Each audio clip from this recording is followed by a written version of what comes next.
السلام علیکم۔ آپ خالد اقبال یوٹیوب چینل دیکھ رہے ہیں۔ سننے اور دیکھنے والوں کے لیے بہت دعائیں۔ ناظرین، 2024 کی زندگی کے دن پورے ہوئے۔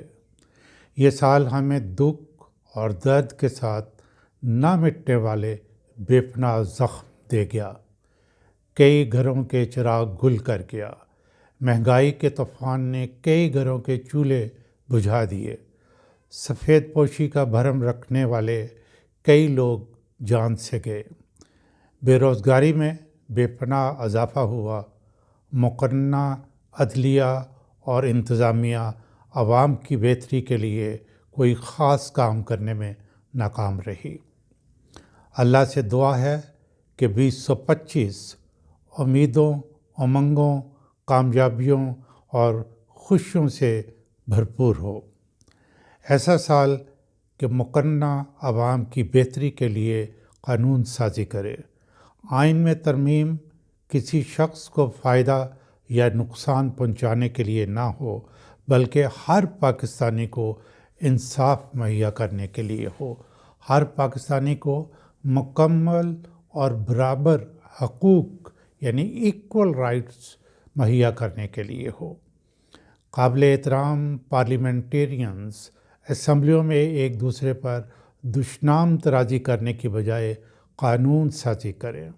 تمام محکمہ جات کو ایفیکٹولی چلانے کے لیے رولز، ریگولیشنز اور پروسیجرز بنائیں۔ تمام محکموں کی کارکردگی جانچنے کے لیے بنائی گئی کمیٹیاں ایمانداری، محنت اور جانفشانی سے کام کر رہی ہوں۔ اسمبلیوں میں صوبوں اور ملکوں کی ڈیولپمنٹ کے لیے پروجیکٹس بن رہے ہوں۔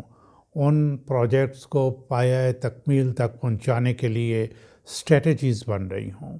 سینٹ اور اسمبلیوں کا ہر ممبر اپنی ذمہ داریاں یوں ادا کر رہا ہو کہ انصاف، اخلاقیات اور اعلیٰ روایات کا امین نظر آئے۔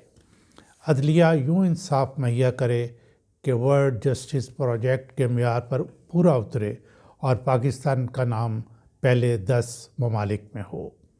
ججز، خواہ وہ سپریم کورٹ کے ہوں، ہائی کورٹس کے ہوں یا سیشن کورٹس کے ہوں، اعلیٰ کردار کے مالک ہوں، جرأت مند ہوں، فیصلے آئین اور قانون کے مطابق کریں۔ خوف سے دل بھرا ہو، لیکن صرف اور صرف اللہ کے خوف سے۔ اللہ کا خوف وہ خطرناک اور مؤثر ہتھیار ہے جس کی موجودگی میں کوئی دوسرا خوف پاس بھی نہیں پھٹک سکتا۔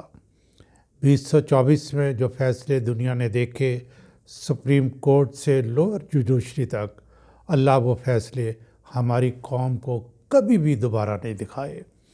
جن ججز کو معلوم ہو کہ انہیں میرٹ سے ہٹ کے اعلیٰ عہدوں پر فائز کیا جا رہا ہے، 2025 میں وہ ایسے ہوں کہ ایسے عہدے قبول کرنے سے صاف انکار کر دیں۔ 2025 میں ہی سارے ججز کے ذہنوں اور دلوں میں رسول اللہ صلی اللہ علیہ وآلہ وسلم کا یہ فرمان بیٹھ جائے کہ صرف وہ قاضی جنت میں جائے گا جو سچ کو جانے گا اور پھر اس کے مطابق فیصلہ کرے گا۔ وہ جو سچ کو جان لے لیکن اس کے مطابق فیصلہ نہ کرے، یا سچ کو جاننے کی کوشش ہی نہ کرے اور فیصلہ سنا دے، وہ جہنم واصل کیے جائیں گے۔ ججز یہ جان لیں کہ انصاف کے تقاضے پورے کرنا ضروری ہے، یعنی رولز اینڈ پروسیجر۔ ججز یہ سمجھ جائیں کہ کارروائی مکمل ہونے کے بعد فیصلہ فوری طور پر سنانا ضروری ہے، اور فیصلہ محفوظ کر لیا اور اس کی کوئی لمٹ بھی نہ ہو۔ کیا وہ نہیں جانتے justice delayed is justice denied? 2025 میں ایسا ہو، اللہ کرے کہ انتظامیہ عدلیہ کے فیصلوں پر فوراً عمل کرے۔ انتظامیہ اپنے آپ کو عدلیہ سے اوپر نہ سمجھے۔ 2025 میں انتظامیہ سمجھ لے کہ انصاف کی پہلی سیڑھی وہی ہے۔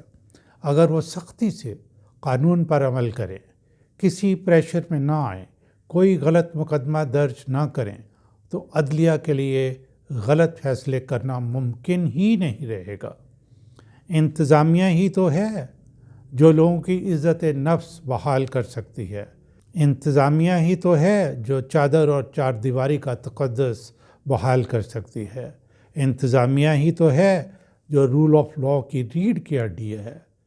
ناظرین، انتظامیہ ہی تو ہے جو ملک میں امن و امان کی صورتحال کو نہ صرف بحال کر سکتی ہے بلکہ بہترین کر سکتی ہے۔ انتظامیہ ہی تو ہے جو اخلاقیات و اعلیٰ روایات کا علم بلند کر سکتی ہے۔ اللہ کرے 2025 میں ہم یہ دیکھیں، جو ہی یہ ہوگا بے روزگاری کم ہوگی، فورن انویسٹمنٹ کا خواب پورا ہوگا، دنیا میں ہمارے وقار میں اضافہ ہوگا، اور سب سے بڑھ کر یہ کہ عوام میں انتظامیہ کی عزت و وقار میں اضافہ ہوگا۔ عوام مقننہ اور عدلیہ کو بھول جائیں گے۔ انتظامیہ کا یہ قانونی حق ہے کہ وہ غیر قانونی احکامات پر عمل کرنے سے انکار کر سکتے ہیں۔ مثلاً کسی لاء انفورسمنٹ ادارے کو کسی شخص کی ضرورت ہے، کوئی شخص مطلوب ہے اور وہ اس کے گھر جاتے ہیں، شخص موجود نہیں تو اس کی بیوی بیٹی کو اٹھا لیا جائے، گھر میں داخل ہو کر سامان کی توڑ پھوڑ کی جائے، یہ سب غیر قانونی ہے، اور اس محکمہ کے کرندے ایسے احکامات ماننے سے انکار کر سکتے ہیں۔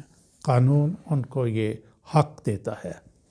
اللہ کرے 2025 میں میڈیا کو بھی حلال و حرام رزق میں فرق سمجھ آ جائے۔ معاشرے کو اخلاق باختہ بنانے میں ان کا اہم رول ہے۔ جھوٹ چھاپنا، جھوٹ بولنا، جھوٹ گھڑنا، یہ ہے میڈیا انڈسٹری۔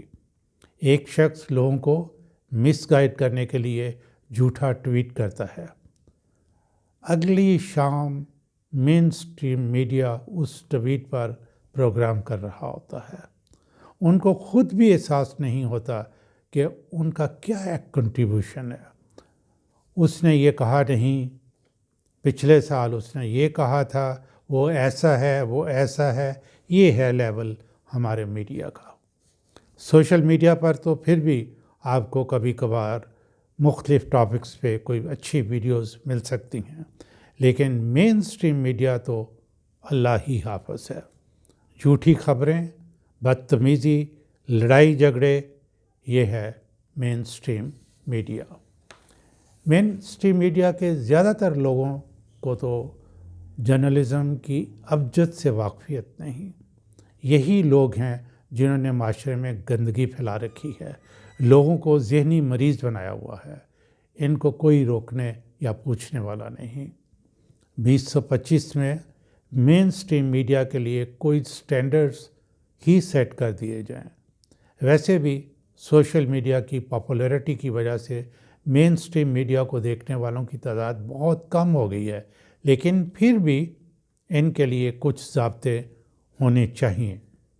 2024 کو ناظرین دھرے مار کر بھگائیں اور سب مل کر دعا کریں کہ 2025 میں وہ کچھ نہ ہو جو کچھ ہم نے 2024 میں دیکھا۔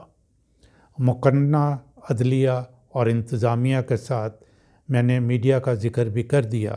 اب ہم سب اپنے اپنے گریبان میں جھانکیں کہ ہم نے 2025 میں اپنے معاشرے کو، اپنے وطن عزیز کو کیا دینا ہے۔ لیبیا کے معمر قذافی مرحوم کی ایک بات پر میں ویڈیو ختم کرنا چاہوں گا۔ یہ 1976 کی بات ہے۔ لیبیا میں تیزی سے ڈیولپمنٹ ہو رہی تھی، کام کرنے والے سارے غیر ملکی تھے۔ لیبینز کی یہ عادت تھی کہ وہ غیر ملکیوں کے کام میں دخل اندازی بہت کرتے تھے۔ کرنل قذافی تک یہ بات پہنچی۔ اس نے ایک لجنہ شعبیہ سے خطاب کرتے ہوئے کہا، لا دخل الشغل تانیہ ہادہ شغل کبیرہ۔ دوسرے کے کام میں دخل اندازی نہ کرنا بہت بڑا کام ہے۔ یعنی اپنے کام پر توجہ دیں، اپنا کام کرو، دوسرے کے کام میں دخل اندازی نہ کرو۔ ناظرین، 2025 کے لیے ہمارے چینل کا پیغام یہ ہے، اور اللہ سے دعا بھی ہے، کہ ہر شخص قانون کے مطابق اپنے کام پر توجہ دے، ہر ادارہ آئین اور قانون کے مطابق اپنے دائرہ اختیار میں خدمات سر انجام دے، اور محنت، جانفشانی اور ایمانداری کے ساتھ انشاءاللہ مستقبل بہتر سے بہترین ہوگا۔ 2025 سب کو مبارک ہو۔